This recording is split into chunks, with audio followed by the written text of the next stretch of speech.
And as the world prepares to say goodbye to Michael Jackson, we remember not only his life, but also his place in history. Joe Levy covered the music industry for decades. He's now the editor-in-chief of Maxim magazine. NBC contributor Touré also writes for Rolling Stone magazine. Guys, good morning to both of you. Good morning. Joe, let me start with you. Thank you. Michael Jackson made headlines for his entire life. Many of those headlines were good. Many of those headlines were bad. How will he be remembered in the end? You know, in the end, it's likely he'll be remembered for both the good and the bad. It's been very hard for decades now to separate the music from the life. The thing is the music has continued to have resonance. Even during the worst headlines, even during the worst moments, a Michael Jackson song came on. It was possible to remember, to feel, to re-experience the joy that music had given you the very first time.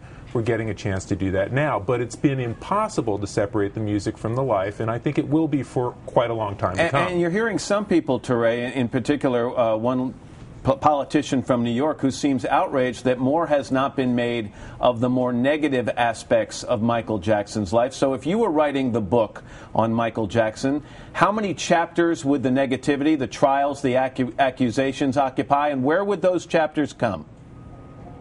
Well, I mean, the first thing I would say is that, you know, Representative King has been talking about Michael Jackson in this very negative way. If he's never danced to a Michael Jackson song in his whole life, he's weird. Because everybody in America has done that. If I was writing the book, I think maybe you'd talk about quarters of his life. The early quarter where he's a prodigy. The second quarter where he becomes the biggest star in the world. The third quarter where he's trying to get that stardom back, trying to chase the numbers that Thriller did with Bad and Dangerous, but not being able to do that. And the fourth quarter is where, you know, the story starts to become more tragic, and you start talking about those other things that, you know, we all know about. And the thing is that at this point, a person has died.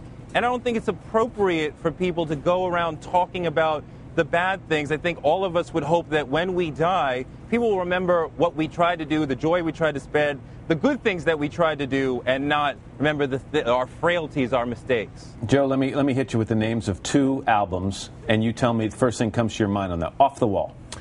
Don't Stop Till You Get Enough. One of the greatest pop records ever made.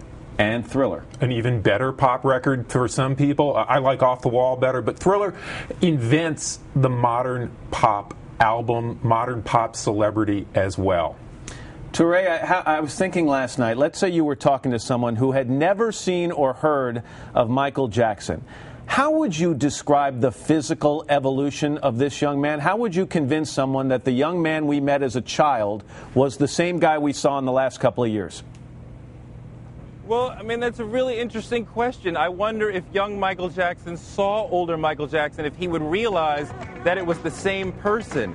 And, you know, you'd have to go into some really deep sort of psychology on sort of, you know, what really is black people have been dealing with in terms of, you know, our relationship to Eurocentric standards of beauty and skin color and nose and that sort of thing. And, you know, if somebody didn't know Michael Jackson, you'd have to start with a discussion of the music, the dance, the fashion, the cultural importance.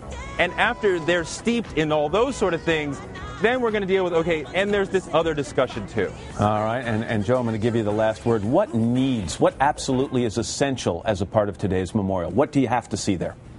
What do you have to see there? You have to see Michael himself, as represented by some of the people who are going to get up and perform his music, as represented by his family. Do you need to see the four brothers perform? I think you're going to. I hope you do. It's how we first met Michael. It'll be interesting to see now how that family comes together musically at this very moment. Joe Levy and Touré, thank you both very much. We appreciate it. Thank you. And Brian Williams will anchor live coverage of the Michael Jackson Memorial today at 1 p.m. Eastern, 10 a.m. Pacific time, right here on NBC. And Dateline will have a full wrap-up tonight. A farewell to Michael Jackson. That's 10, 9 Central Time.